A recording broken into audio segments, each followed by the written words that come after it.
पर तिलावत जाग जाती है, सुबह होते ही शाखों पर इबादत जाग जाती है। मुकर्रर वक्त कोई नहीं उसकी नवाज़िश का, मुकर्रर वक्त कोई नहीं उसकी नवाज़िश का। उसे जब भी पुकारो उसकी कुदरत जाग जाती है। अलही अदो अमामकुम लिल खिताब बिल लुगतिल अरबिय्या अश-शैखुल अरबी वल अजम अल मुरादी कारी हमजा मुल्तानी साहब फलियतफद्दल अमामकुम हमजा मुल्तानी।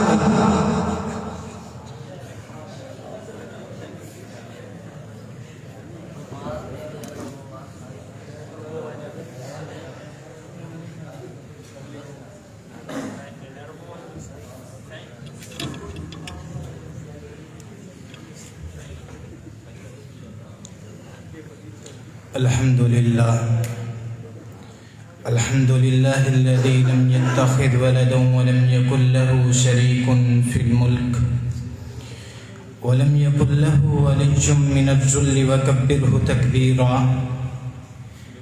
ونشهد أن لا إله إلا الله وحده لا شريك له.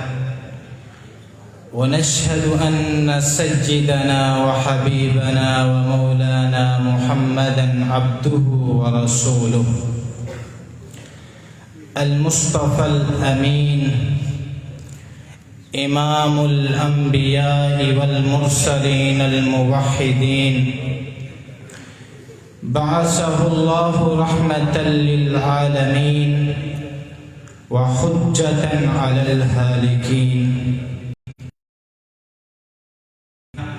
وأساتذتي الكرام وإخواني في الله ويا معشر الحاضرين، قبل الكلام أحييكم بتحية الإسلام.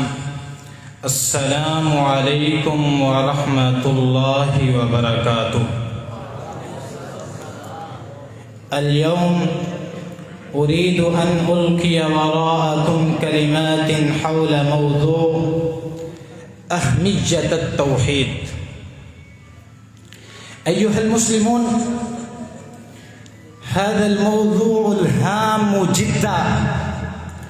لقد خلق الله تعالى الإنس والجن لعبادته، وأرسل الرسل ليدعو الناس إلى توحيده.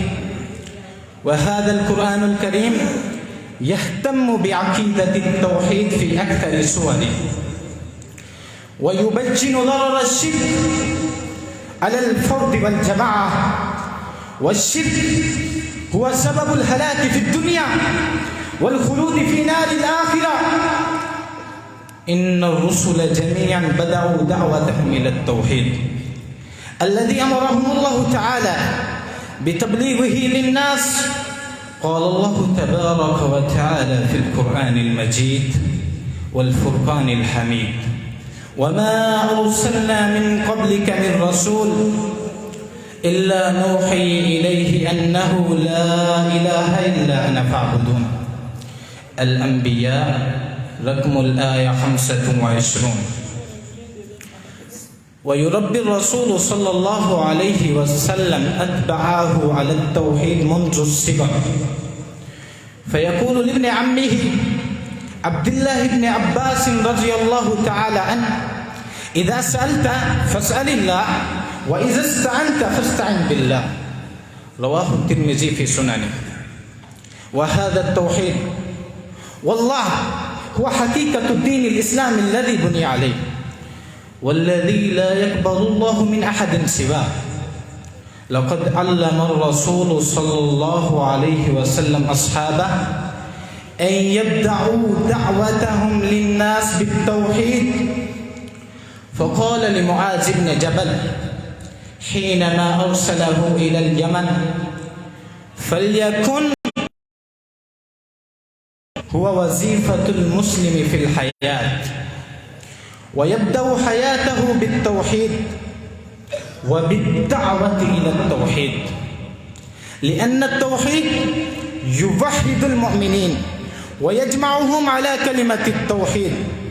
وكلمة التوحيد هي الأصل الأصيل الذي أرسل الله به رسلا وأنزل به كتبا وشرع